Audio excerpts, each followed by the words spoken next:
Les réserves en devises du Zimbabwe, destinées à soutenir sa nouvelle monnaie nationale, le ZiG, atteignent 1,3 milliard de dollars à fin mars 2026. 2 ans après son introduction, le pays intensifie sa réforme monétaire en émettant de nouveaux billets. La croissance économique du Sénégal devrait ralentir en 2026 à 2,5%, portée par le secteur primaire et le tertiaire, tandis que les hydrocarbures et le secondaire enregistrent un ralentissement.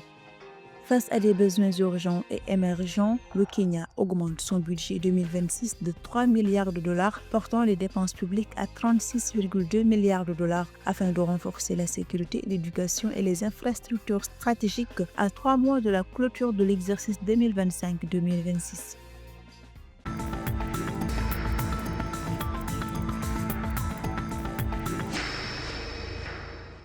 1,3 milliard de dollars, c'est le montant des réserves en devises du Zimbabwe consacrées à soutenir le ZiG, sa nouvelle monnaie nationale lancée en avril 2024 et garantie par l'or, les métaux précieux et l'argent liquide. 2 ans après le lancement du ZiG, le pays intensifie sa réforme monétaire avec l'émission de nouveaux billets, affichant clairement l'objectif de renforcer l'usage de la monnaie nationale et de se détacher complètement du dollar d'ici 2030.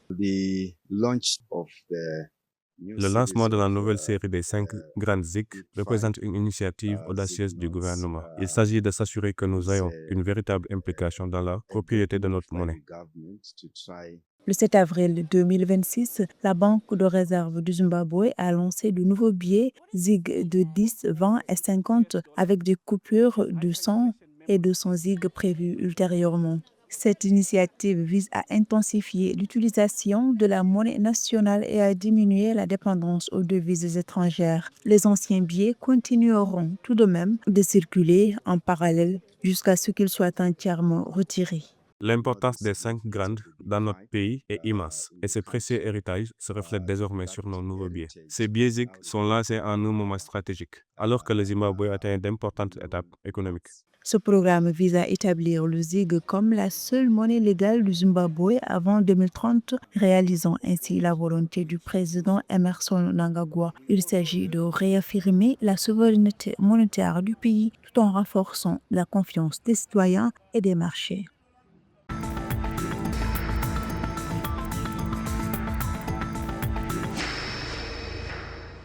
Au Sénégal, la croissance économique globale devrait ralentir à 2,5% en 2026 contre 6,7% en 2025 en raison du recul de la contribution des hydrocarbures après une année de forte progression selon le ministère de l'économie. Hors hydrocarbures et agriculture, la croissance serait de 3%, ce qui est inférieur aux 5,5% inscrits dans la loi de finances. L'activité sera principalement soutenue par le secteur primaire avec une croissance estimée à 4,8% et le tertiaire à 2,8%, le secteur secondaire affichant la progression la plus faible à 1%.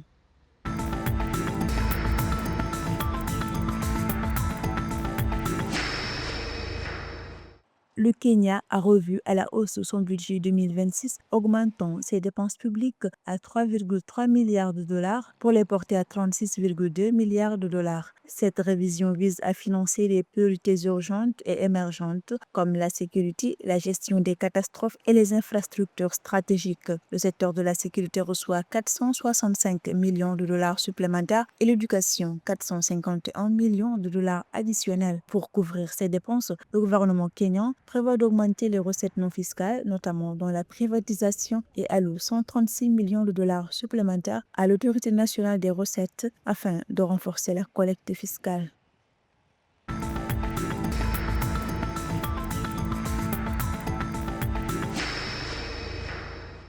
En RDC, le groupe chinois Shengtong Mining Group investit 300 millions de dollars pour acquérir 50% du Leopard Mining and Investment, ce qui lui confère une participation indirecte de 30% dans un permis d'exploitation de cuivre et de cobalt détenu par Nkoyi. Le projet est situé dans la ceinture cuprifère d'Afrique centrale, s'étend sur 10,9 km² et ses droits miniers sont valides jusqu'en janvier 2040. Les teneurs actuelles, d'après les forages, sont estimées à environ 1,66% pour le cuivre et 0,67% pour le cobalt.